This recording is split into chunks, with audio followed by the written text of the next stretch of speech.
Hello friends, मैं विजय और आप देख रहे हैं विजय मेडिको ज्ञान। आज की इस वीडियो में हम लोग बात करने वाले हैं एडवर्स ड्रग रिएक्शंस के बारे में। आप लोगों को बहुत बार कन्फ्यूजन होता है कि एडवर्स ड्रग रिएक्शन और साइड इफ़ेक्ट में क्या डिफरेंस होता है। तो वीडियो पे बने रहिए, ये सारा डाउट आप लोगों को क्लियर हो जाएगा। तो हम लोग शुरू करते हैं adverse drug reaction. Adverse drug reactions.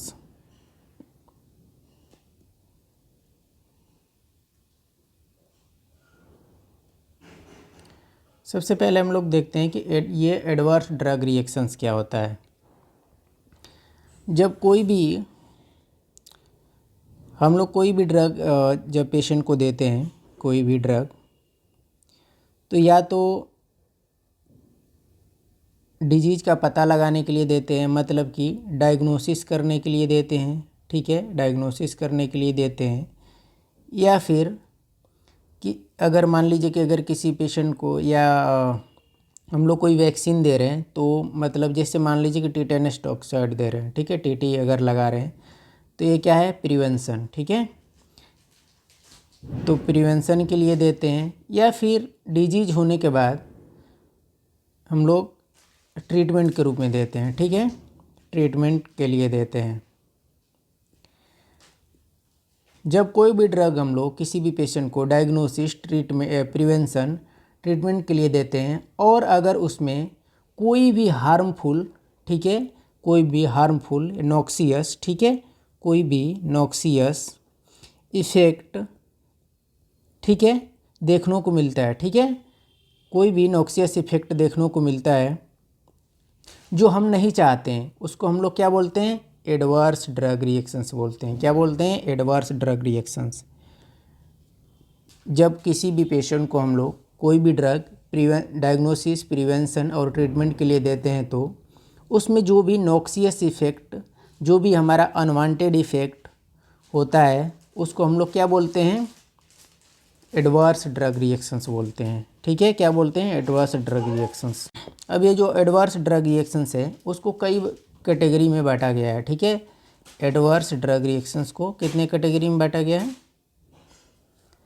सबसे पहले है टाइप ए, ठीक है, क्या है, टाइप ए, ठीक है, टाइप बी, ठीक है, टाइप बी। टाइप ए को हम लोग बोलते हैं ऑगमेंटेड, क्या बोलते हैं, ऑगमेंटेड, ठीक है, ऑगमेंटेड। टाइप बी को बोलते हैं बिजार, क्या बोलते हैं, बिजार, ठीक है। उसके बाद टाइप सी है, टाइप सी, टाइप सी को क्या बोलते हैं, क्रोनिक, ठीक है, क्रोनिक। उसके बाद क्या है, type D, type D, type D को क्या बोलते हैं, डिलेड, ठीक है, डिलेड, ठीक है। वैसे ही टाइप ई को क्या बोलते हैं, एंड ऑफ यूज, ठीक है, क्या बोलते हैं, एंड ऑफ यूज, ठीक है, एंड ऑफ यूज बोलते हैं। टाइप ए एडवर्स रिएक्शन को 3 कैटेगरी में कैटेगराइज किया गया है। कौन कौन सा, टाइप ए को, ठीक है, और जो ऑगमेंटेड है उसको 3 कैटेगरी में डिवाइड किया गया है, ठीक है। कौन कौन सा, सबसे पहले साइड इफ़ेक्ट्स, ठीक है, साइड इफ़ेक्ट्स, साइड इफ़ेक्ट्स। दूसरा secondary effects, secondary effects, secondary effects. और third toxic effects, toxic effects. अब हम लोग सबसे पहले देखते हैं साइड इफ़ेक्ट्स क्या होता है। आप लोगों को मैं बता चुका हूँ कि जो एडवर्स इफ़ेक्ट होगा, कोई भी क्या होगा, अनवांटेड इफ़ेक्ट होगा। तो जो साइड इफ़ेक्ट होगा सबसे पहले ये क्या होगा, एक अनवांटेड इफ़ेक्ट होगा, ठीक है, अनवांटेड इफ़ेक्ट होगा। लेकिन ये जो अनवांटेड इफ़ेक्ट होता है, ये हमारा जो थेरेप्यूटिक डोज होता है, ठीक है, थेरेपेटिक डोज पर होगा, और उसके बाद ये किस पे होगा, थेरेपेटिक डोज पे होगा, ठीक है, थेरेप्यूटिक, ठीक है, थेरेपेटिक डोज पे होगा। और इसकी जो सबसे खास बात ये मतलब कि ये प्रिडिक्टेबल होगा। क्या होगा, प्रिडिक्टेबल, प्रिडिक्टेबल। जैसे अगर मान लीजिए कि कोई भी अगर डायबिटिक पेशेंट है, ठीक है, अगर कोई डायबिटिक पेशेंट है, तो आप लोगों को पता है कि डायबिटिक पेशेंट में हाइपरग्लाइसीमिया होता है, मतलब कि जो शुगर लेवल होता है, ग्लूकोज लेवल होता है, वो क्या होता है, हमारे बॉडी में बढ़ जाता है। इसके लिए हम लोग शुगर लेवल को कम करने के लिए, रेगुलेट करने के लिए हम लोग इंजेक्शन के रूप में क्या देते हैं, इंसुलिन, ठीक है, क्या देते हैं, इंजेक्शन के रूप में इंसुलिन देते हैं। और ये जो इंसुलिन होता है हमारे बॉडी में जाने के बाद शुगर लेवल को क्या करता है, डिक्रीज करता है। और कभी कभी इतना डिक्रीज कर देता है, मतलब जो अगर मान लीजिए कि नॉर्मल जो लेवल होता है शुगर का, जो नॉर्मल लेवल होता है रैंडम ब्लड शुगर का, लेकिन जब इंसुलिन हम लोग देते हैं तो कई बार क्या होता है कि ये बिलो 70 to 110 भी आ जाता है शुगर लेवल। इसको हम लोग बोलते हैं हाइपोग्लाइसीमिया, ठीक है, क्या बोलते हैं, हाइपोग्लाइसीमिया। तो क्या होता है कि जितने भी डायबिटिक पेशेंट हैं, अगर इसमें हम इंसुलिन देंगे तो इंसुलिन का जो साइड इफ़ेक्ट, इसको हम लोग क्या बोलते हैं, साइड इफ़ेक्ट, मतलब कि हम लोगों को नोन है, ये हम लोग को पता है कि इंसुलिन हाइपोग्लाइसीमिया कराएगा ही कराएगा, ठीक है। तो साइड इफ़ेक्ट में क्या क्या स्पेशल है, ये पहले तो ये एक अनवांटेड इफ़ेक्ट होगा, ठीक है, जो हम नहीं चाहते हैं।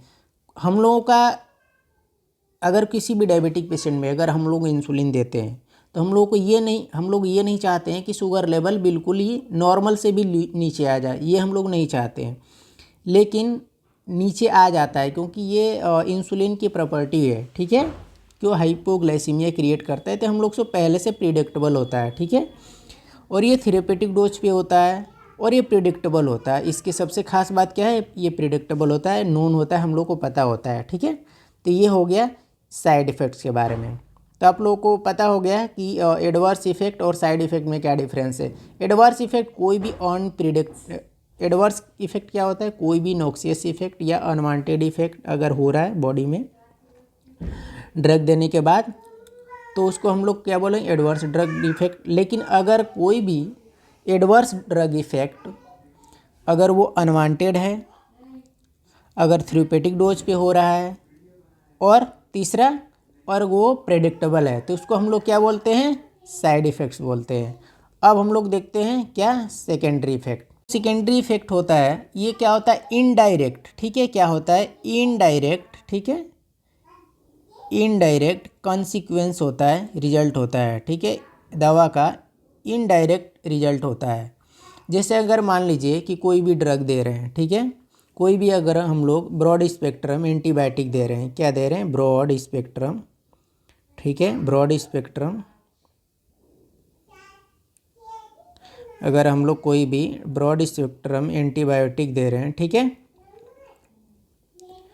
तो ये हमारे जो बैक्टीरिया है उनको किल करेगा, ठीक है। लेकिन इसके साथ साथ आप लोगों को पता होगा कि अगर माइक्रोबायोलॉजी पढ़े होंगे तो, कि इसके साथ साथ जो हमारे बॉडी में जो माइक्रोबियल फ्लोरा है, जो हमारे बॉडी में जैसे जीआईटी होता है उसमें माइक्रोबियल फ्लोरा होते हैं जो हमारे डाइजेशन में हेल्प करते हैं, उनको भी क्या कर देते हैं, किल कर देते हैं। तो कुछ अच्छे जो बैक्टीरिया होते हैं हमारे बॉडी में जो हमारे डाइजेशन में हेल्प करते हैं उनको भी किल कर देते हैं, जिसकी वजह से और सुपर इन्फेक्शन होने का चांस होता है। क्या होता है, सुपर इन्फेक्शन, ठीक है, सुपर इन्फेक्शन, सुपर इन्फेक्शन होने का चांस रहता है, ठीक है।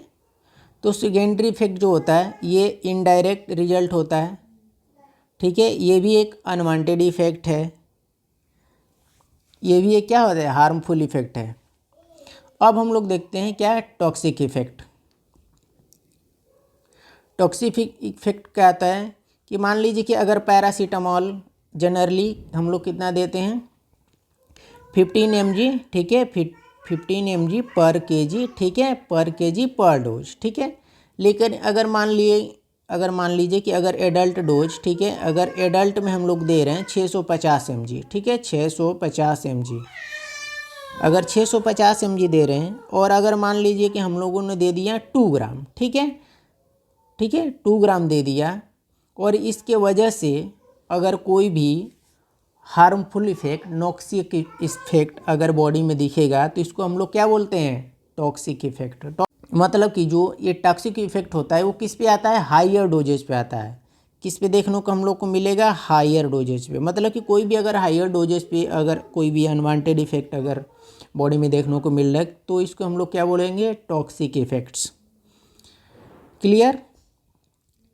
एक बार हम लोग रिवाइज करते हैं। साइड इफेक्ट क्या होता है, साइड इफेक्ट आप लोगों को पता है कि ये एक अनवांटेड इफेक्ट होता है, अनवांटेड इफेक्ट, और ये प्रिडिक्टेबल होता है। सबसे इसकी खास बात क्या है, ये प्रिडिक्टेबल होता है, हम लोग को नोन होता है। जैसे कि इंसुलिन होता है, ठीक है, ये हाइपोग्लाइसीमिया कराता है।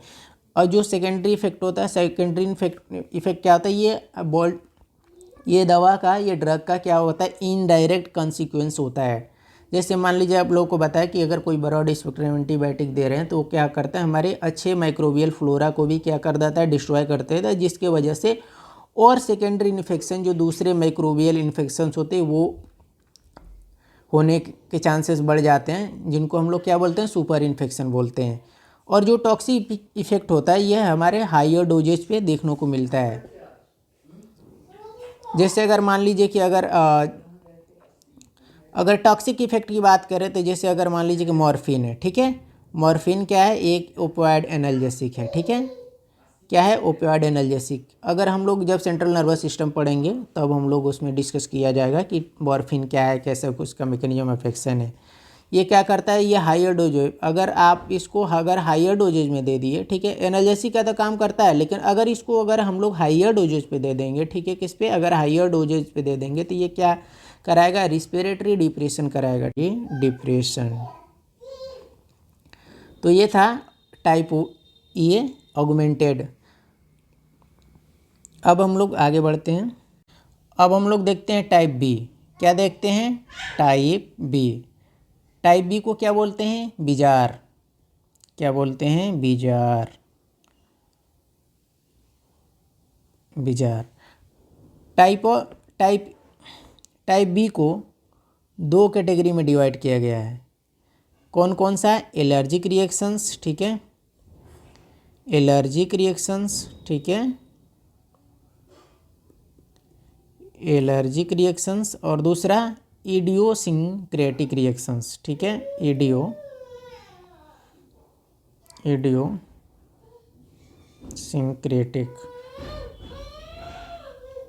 रिएक्शंस, ठीक है। सबसे पहले हम लोग देखते हैं इडियोसिंक्रेटिक रिएक्शंस, ठीक है। ये जो इडियोसिंक्रेटिक रिएक्शंस होती हैं, ठीक है, ये क्या होती है, जेनेटिकली डिटरमाइंड होती है। क्या होती है, जेनेटिकली, ठीक है, डिटरमाइंड होती है। मतलब कि हेरिडिटरी से रिलेटेड होता है। जैसे अगर एक एंटीबायोटिक है, क्या, सल्फोनामाइड, ठीक है, सल्फोनामाइड्स,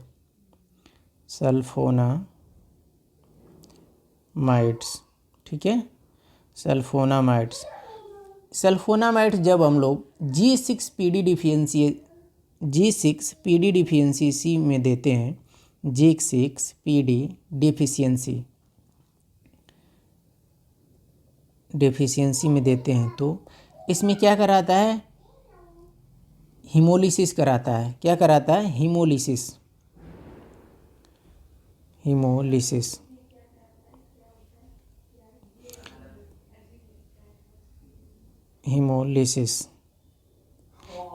कराता है।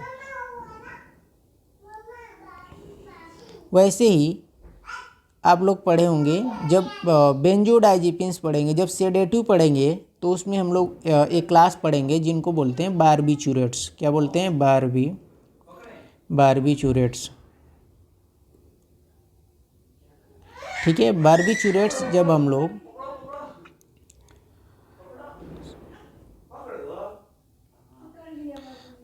लोग बारबिचूरेट्स देते हैं किसी पेशेंट को तो ये समटाइम्स क्या होता है कि कि पेशेंट को क्या हो जाता है, एक्साइटमेंट होता है। आप लोगों को पता है कि जो बारबिचुरेट्स होता है ये सेडेटिव होता है और पेशेंट को काम करता है, मतलब पेशेंट को शांत करता है। लेकिन कुछ पेशेंट्स में क्या देखने को मिलता है, एक्साइटमेंट देखने को मिलता है। ठीक है, एक्साइटमेंट देखने को मिलता है, क्योंकि ये क्या होता है, जेनेटिकली डिटरमाइंड होता है। इसको हम लोग बोलते हैं क्या, इडियोसिंक्रेटिक रिएक्शंस। ठीक है, क्लियर हो गया। अब हम लोग देखते हैं क्या, एलर्जिक रिएक्शंस। ठीक है, क्या देखते हैं, एलर्जिक रिएक्शंस।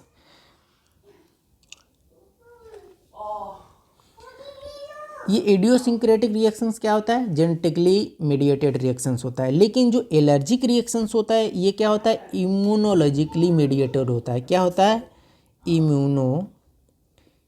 इम्यूनोलॉजिकली, ठीक है, मीडिएटेड। ठीक है, मीडिएटेड, इम्यूनोलॉजिकली मीडिएटेड रिएक्शंस होता है। तो इन दोनों में सबसे खास डिफरेंस क्या है, इडियोसिंक्रेटिक रिएक्शन जो होता है वो हमारा जेनेटिकली मीडिएटेड होता है, लेकिन जो एलर्जिक रिएक्शंस होता है एलर्जिकली मीडिएटेड रिएक्शंस होता है। जो आप लोगों को मैं आप लोगों को बताया कि टाइप ए में, ठीक है, टाइप ए में जो ड्रग रिएक्शंस होते हैं, जो टाइप ए में जो एडवर्स ड्रग रिएक्शंस मिलता है वो हम लोग को थेरेप्यूटिक डोज पे, मतलब कि जितना पेशेंट को ज़रूरत है उतना दिया जाता है। जो डोज रिक्वायर्ड होता है उस पे होता है। लेकिन जो टाइप बी में जो विजार है, जो विजार रिएक्शंस है, जो टाइप बी में जो विजार एडवर्स ड्रग रिएक्शन है वो थेरेप्यूटिक डोज पे नहीं होता है। ठीक है, ये थेरेप्यूटिक डोज पे नहीं होता, नॉट एट थेरेप्यूटिक डोज। ठीक है, थेरेप्यूटिक डोज, ठीक है, ये थेरेप्यूटिक डोज पे नहीं होता है। और इसकी दूसरी सबसे खास बात क्या है कि जो ड्रग होते हैं, जो ड्रग के मेटाबोलाइट्स होते हैं, ठीक है, आप लोगों को पता है कि जब आप लोग पढ़े होंगे फार्माकोकाइनेटिक्स, क्या पढ़े होंगे, फार्माकोकाइनेटिक्स, तो उसमें पढ़े होंगे एब्जॉर्प्शन, ठीक है, एब्जॉर्प्शन, डिस्ट्रीब्यूशन, मेटाबॉलिज्म और एक्सक्रेशन। ठीक है, तो लीवर में जाने के बाद जो हमारी ड्रग है क्या हो जाती है, मेटाबोलाइज हो जाती है। मेटाबोलाइज के बाद इसमें मेटाबोलाइट बनते हैं। ठीक है, मेटाबोलाइट बनते हैं। ठीक है, तो इसमें जब जो मेटाबोलाइट होते हैं एलर्जिक रिएक्शंस में, जो मेटाबोलाइट होते हैं वो एंटीजन के रूप में काम करने लगते हैं। किसके रूप में काम करने लगते हैं, एंटीजन। ठीक है, एंटीजन के रूप में।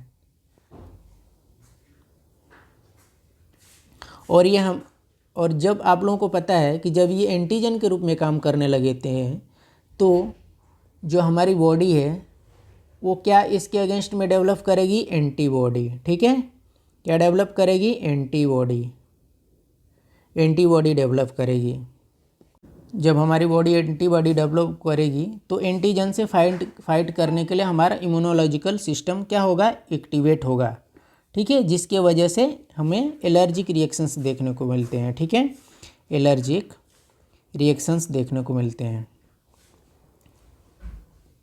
एलर्जिक रिएक्शंस देखने को मिलते हैं। क्या क्या इसमें हो सकता है, जैसे स्किन पे रैशेस हो सकता है। ठीक है, रैशेस हो सकता है, रिस्पिरेटरी प्रॉब्लम मतलब डिस्निया हो सकता है। ठीक है, डिस्निया हो सकता है,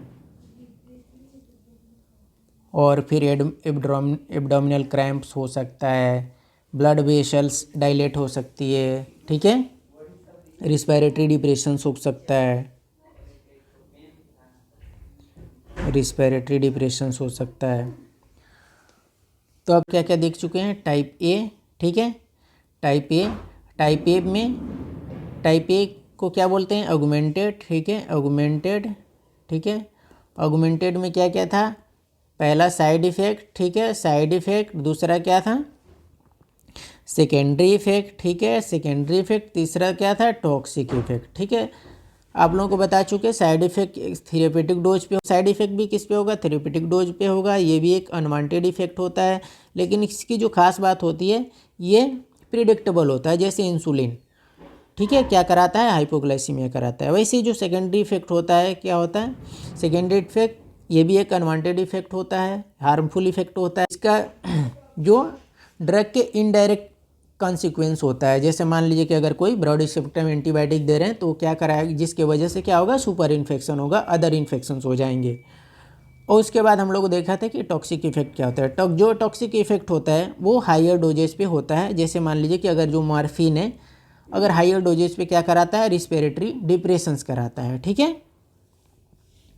और यही जो हायर डोजेज में अगर मान लीजिए कि कोई प्रेग्नेंट लेडी है तो उसमें क्या कराएगा,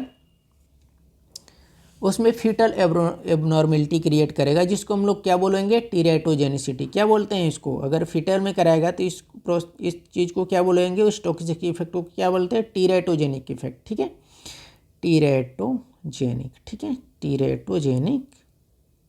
जेनिक इफेक्ट्स, ठीक है, टीरेटोजेनिक इफेक्ट्स।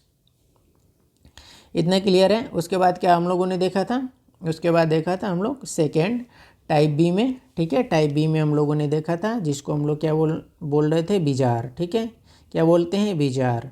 बिजार में क्या क्या था, बिजार में क्या था, इडियोसिंक्रेटिक, ठीक है, एलर्जिक, ठीक है, एलर्जिक और इडियोसिंक्रेटिक, ठीक है, इडियोसिंक्रेटिक, ठीक है, इडियोसिंक्रेटिक था। इडियोसिंक्रेटिक सबसे पहले हम लोग आप इडियोसिंक्रेटिक के बारे में हमने बताया कि ये क्या होता है। सबसे इसकी इम्पोर्टेंट बात क्या होती है कि ये जेनेटिकली मीडिएटेड होता है, जबकि जो एलर्जिक रिएक्शंस होता है वो इम्यूनोलॉजिकली मीडिएटेड होता है, ठीक है। जैसे मान लीजिए हम लोग सल्फोनामाइड्स G6PD डिफिशियंसी में देते हैं तो ये क्या कराता है, हीमोलिसिस कराता है, ठीक है। या फिर अगर बार्बिचुरेट्स जो सेडेटिव है वो मतलब कामनेस प्रोवाइड करने के बजाय कुछ पेशेंट में जेनेटिकली मीडिएटेड होने की वजह से क्या कराता है, एक्साइटमेंट कराता है। उसके बाद आप लोगों ने देखा कि एलर्जिक रिएक्शंस होता है, ये क्या होता है, जो एलर्जिक रिएक्शंस होता है इम्यूनोलॉजिकली मीडिएटेड होता है, ठीक है। और ये जो टाइप बी की जो सबसे खास बात है, ठीक है, इसमें क्या है, ये थेरेपेटिक डोज पे नहीं होता है, ये किसी भी डोज पे हो सकता है। इसमें क्या होता है, एलर्जिक रिएक्शंस में जो ड्रग के जो मेटाबोलाइट है वो एज ए एंटीजन के रूप में काम करने लगते हैं। उसके बाद हमारी जो बॉडी है उसके अगेंस्ट में, एंटीजन के अगेंस्ट में एंटीबॉडी डेवलप होती है और इम्यूनोलॉजिकल और इम्यून सिस्टम रिस्पॉन्ड करते हैं। उसकी वजह से हम लोगों को स्किन में रैशेस देखने को मिलता है, या फिर जीआई मोटिलिटी इंक्रीज हो सकता है, ठीक है, वेजोडाइलेटेशन हो सकता है। तो ये था टाइप बी। इतना क्लियर है, कमेंट करके बताइए। अब हम लोग देखते हैं टाइप सी। क्या देखते हैं, टाइप सी, जिसको हम लोग क्या बोलते हैं, कंटिन्यूअस या क्रोनिक यूज, ठीक है, कंटिन्यूअस, ठीक है,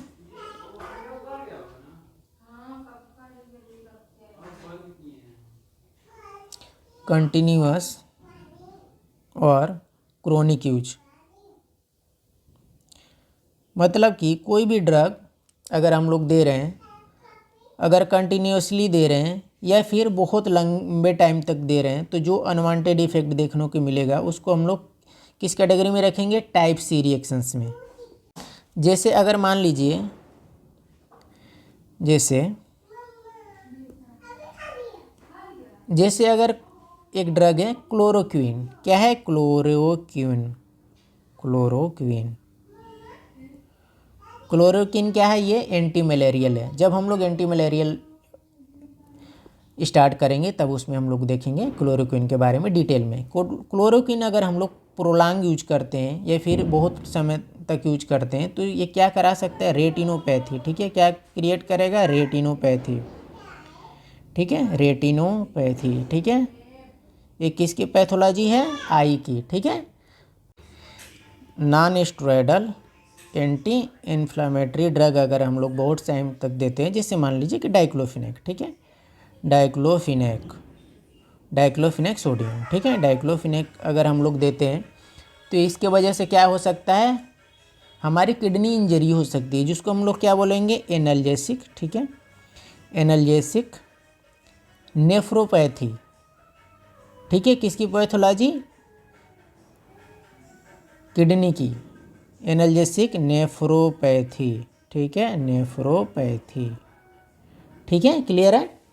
जो टाइप सी है एडवर्स ड्रग रिएक्शन, ये कब होगा, ये किसी भी ड्रग को अगर हम लोग कंटिन्यूअस यूज कर रहे हैं या बहुत टाइम तक यूज कर रहे हैं, ठीक है, ड्यूरेशन जो है जितना लिमिटेड है उससे लिमिट से अगर ज़्यादा यूज कर रहे हैं, ठीक है, तो इसके वजह से कौन सा रिएक्शंस देखने को मिलेगा, एडवर्स, ये टाइप सी रिएक्शंस। जिससे अगर क्लोरोक्विन अगर हम लोग बहुत टाइम तक यूज करते हैं, ये क्या करा कर सकता है, रेटिनोपैथी क्रिएट कर सकता है। वैसे ही अगर कोई एनाल्जेसिक है, ठीक है, जैसे डाइक्लोफिनेक, अगर इसको यूज करते हैं बहुत टाइम तक या फिर कंटिन्यूअस यूज करते हैं, तो ये क्या क्रिएट करेगा, एनाल्जेसिक नेफ्रोपैथी, ठीक है। इसीलिए बार बार ये बोला जाता है कि जो एनाल्जेसिक ड्रग होती है, जो दर्द की जो दवा होती है, बहुत ज़्यादा नहीं खाना चाहिए, जिसकी वजह से क्या हो सकता है, किडनी इंजरी हो सकता है, ठीक है, रीनल फेल्योर हो सकता है, नेफ्रोपैथी हो सकता है, एनाल्जेसिक नेफ्रोपैथी हो सकता है। क्लियर है। अब हम लोग देखते हैं टाइप डी। क्या देखते हैं, टाइप डी, टाइप डी, ठीक है। टाइप डी को हम लोग क्या बोलते हैं, डिलेड इफेक्ट, क्या बोलते हैं, डिलेड, डिलेड इफेक्ट्स, ठीक है, डिलेड इफेक्ट्स। जैसे मान लीजिए कि अगर कोई डिसऑर्डर है, ठीक है, कोई डिसऑर्डर है और उसका ट्रीटमेंट चल रहा है और कुछ समय बाद, ठीक है, कुछ समय बाद क्या होता है, उसमें अनवांटेड इफ़ेक्ट्स देखने को मिलते हैं, हार्मफुल इफेक्ट को देखने को मिलते हैं। जैसे मान लीजिए कि एग्जांपल दे करके आप लोगों को बताते हैं। जैसे एक डिसऑर्डर है जिसको क्या बोलते हैं, हॉडकिंस लिम्फोमा, ठीक है, हॉडकिंस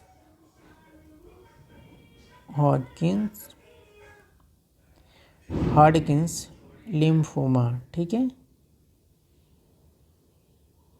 ठीक है। जो हॉडकिंस लिम्फोमा होता है, ये देखा जाता है कि कई बार ट्रीटमेंट के कई सालों बाद उसमें क्या देखने को मिलता है, ल्यूकीमिया देखने को मिलता है, ठीक है, ल्यूकीमिया, क्या देखने को मिलता है, ल्यूकीमिया,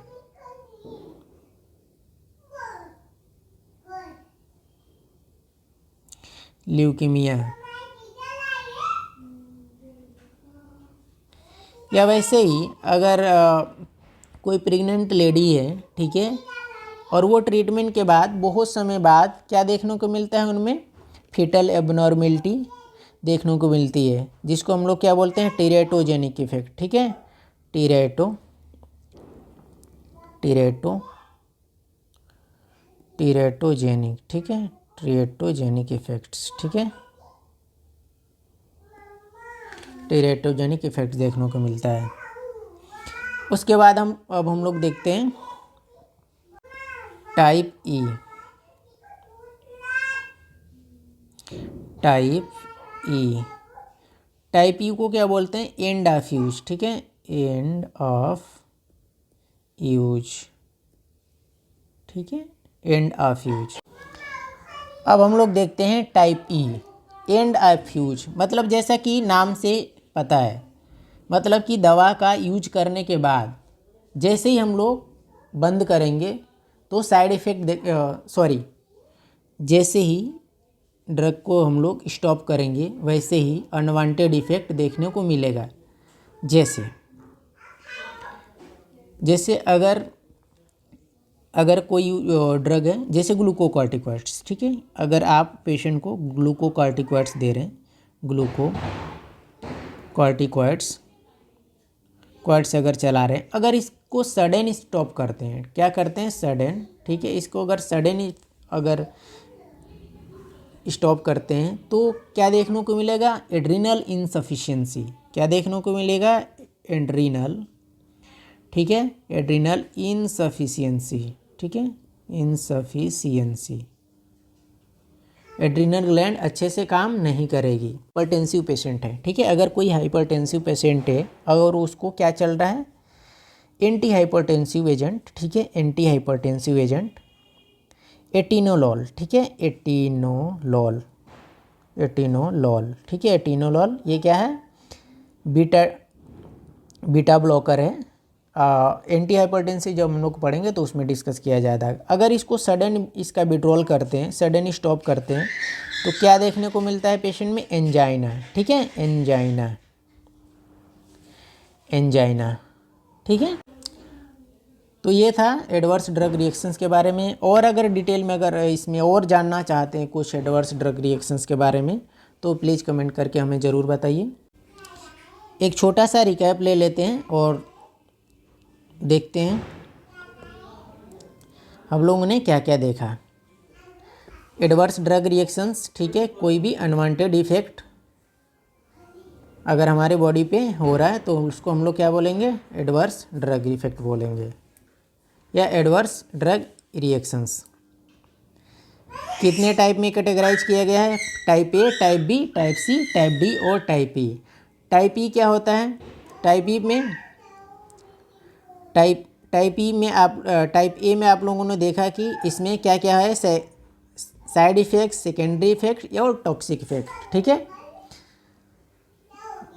साइड इफेक्ट की सबसे टाइप ए जो एडवर्स रिएक्शन है उसकी सबसे खास बात ये है कि ये थेरेपेटिक डोज पे होता है, ये अनवांटेड इफेक्ट होता है। और जो साइड इफेक्ट होता है ये प्रिडिक्टेबल होता है। जैसे मान लीजिए कि अगर कोई हाइपरग्लाइसीमिया है, किसी पेशेंट को डायबिटीज़ है, तो उसमें अगर हम इंसुलिन हम लोग दे तो पहले से हम लोग को पता है कि इंसुलिन जो होता है क्या कराता है? हाइपोग्लाइसीमिया कराता है। वैसे ही जो सेकेंडरी इफेक्ट होता है, ठीक है, सेकेंडरी इफेक्ट क्या होता है? सेकेंडरी इफेक्ट जो दवा का इनडायरेक्ट कॉन्सिक्वेंस होता है। जैसे अगर मान लीजिए कि कोई अगर हम लोग एंटीबायोटिक दे रहे हैं, ब्रॉड स्पेक्ट्रम एंटीबायोटिक, तो हमारे अच्छे जो बैक्टीरिया होते हैं, माइक्रोबियल फ्लोरा है, तो उनको भी डिस्ट्रॉय करता है, जिसकी वजह से अदर इन्फेक्शन होने के चांसेस रहता है। ये हमारा होता है सेकेंडरी इफेक्ट। लेकिन जो टॉक्सिक इफेक्ट होता है, टॉक्सिक इफेक्ट, ये हाइयर डोजेज पे देखने को मिलता है। जैसे अगर मान लीजिए कि अगर हम लोग मार्फिन दे रहे हैं, एज ए एनाल्जेसिक के रूप में दे रहे हैं, तो अगर इसको हाइयर डोजेज में दे रहे हैं तो इस क्या कराएगा? रिस्पिरेटरी डिप्रेशन कराएगा। उसके बाद हम लोगों ने देखा कि टाइप बी जो बिजार रिएक्शंस होता है, ये थेरेपेटिक डोज पे नहीं होता है। इसमें दो चीज़ हम लोगों ने देखा, इडियोसिंक्रेटिक रिएक्शंस और एलर्जिक रिएक्शंस। इडियोसिंक्रेटिक रिएक्शंस में हम लोगों ने देखा कि अगर ये क्या होता है, इसकी सबसे खास बात क्या होती है कि जेनेटिकली मेडिएटेड होता है, जेनेटिकली डिटरमाइंड होता है। जबकि जो एलर्जिक रिएक्शंस होता है वो क्या होता है? इम्यूनोलॉजिकली मेडिएटेड होता है। जो इडियोसिंक्रेटिक रिएक्शंस होता है, जैसे मान लीजिए कि अगर कोई ड्रग है सल्फोनामाइड, ठीक है, सल्फोनामाइड है या प्राइमाक्विन सल्फोनामाइड है, अगर इसको हम लोग अगर G6PD डिफिशियंसी पेशेंट को देते हैं तो इसमें क्या कराता है? हीमोलिसिस कराता है। या अगर मान लीजिए कि कोई पेशेंट है, इसको हम लोग अगर बारबिचुरेट्स दे रहे हैं जो एज ए सीडेटिव के रूप में यूज होता है, जो पेशेंट को काम प्रोवाइड करता है, एक्साइटमेंट नहीं प्रोवाइड करता है, लेकिन कुछ पेशेंट में ये एक्साइटमेंट भी प्रोड्यूस करता है। तो ये था इडियोसिंक्रेटिक रिएक्शन। जबकि जो एलर्जिक रिएक्शंस होता है ये क्या हम आप लोगों को बता चुके हैं, ये इम्यूनोलॉजिकली मेडिएटेड होता है। ठीक है, ये जिसके जो मेटाबोलाइट्स होते हैं, जो ड्रग के जो मेटाबोलाइट्स है एज ए एंटीजन के रूप में काम करने लगते हैं।